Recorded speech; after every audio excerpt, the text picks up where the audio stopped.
आज हम बात करने वाले हैं द सेंटेंस। तो क्या होते हैं सेंटेंस? जब मनुष्य अपने विचारों, अब विचारों में क्या क्या हो सकता है?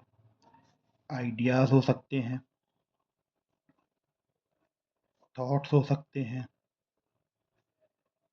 इमेजिनेशंस हो सकते हैं, ओपिनियंस हो सकते हैं, फीलिंग्स हो सकती हैं। कि स्पष्ट अभिव्यक्ति इसको सही तरीके से सामने वाले को बोलकर या लिख कर समझाता है।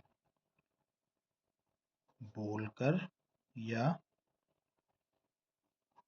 लिख कर बताता है। और बहुत बार शब्द समूह के माध्यम से ऐसा करता है। क्या करता है? शब्द समूह के माध्यम से ऐसा करता है। तो इन शब्दों को जब एक निश्चित क्रम में क्या करते हैं, एक डेफिनेट ऑर्डर में अरेंज किया जाता है। डेफिनेट ऑर्डर में अरेंज किया जाता है और इनसे मीनिंगफुल सेंस बनता है।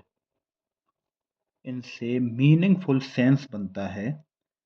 ऐसे ही शब्दों के समूह को सेंटेंस कहा जाता है। मीन्स ऐसी बात या ऐसे शब्द जिनको बोलने के लिए जब हम जिन शब्दों का या शब्दों के समूह का उपयोग करते हैं और उनसे एक मीनिंगफुल सेंस बनता है, तो उसको ही सेंटेंस कहते हैं। जैसे the please shut door. The please shut door. The please shut door. ये आपको कैसा लग रहा है देखने में? क्या ये सही है? नहीं, इसको हमें लिखना चाहिए था प्लीज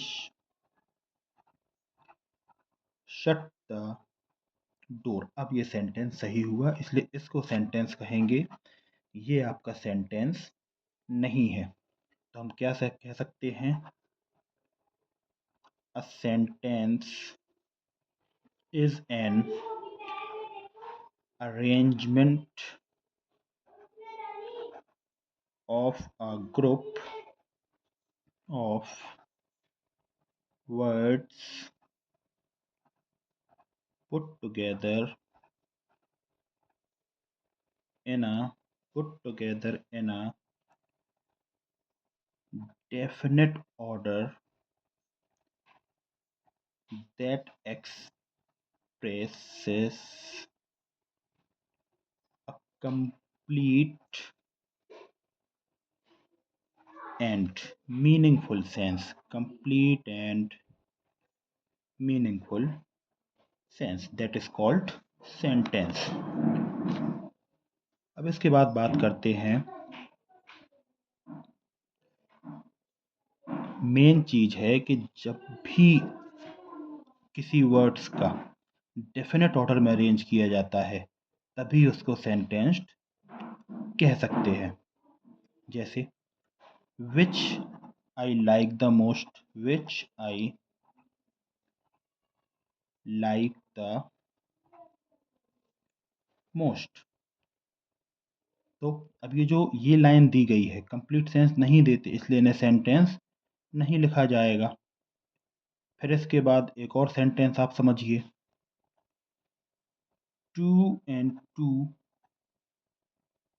is 5। 2 and 2 is 5। अब इस टाइप के सेंटेंस जो हैं ये सेंस तो दे रहे हैं पर इनका कोई मीनिंगफुल सेंस नहीं निकलता। 2 and 2 is 5 होता है क्या? नहीं होता है। तो इसको भी हम सेंटेंस नहीं कहेंगे। तो इस प्रकार हम ये कह सकते हैं कि सेंटेंस फॉर्मेशन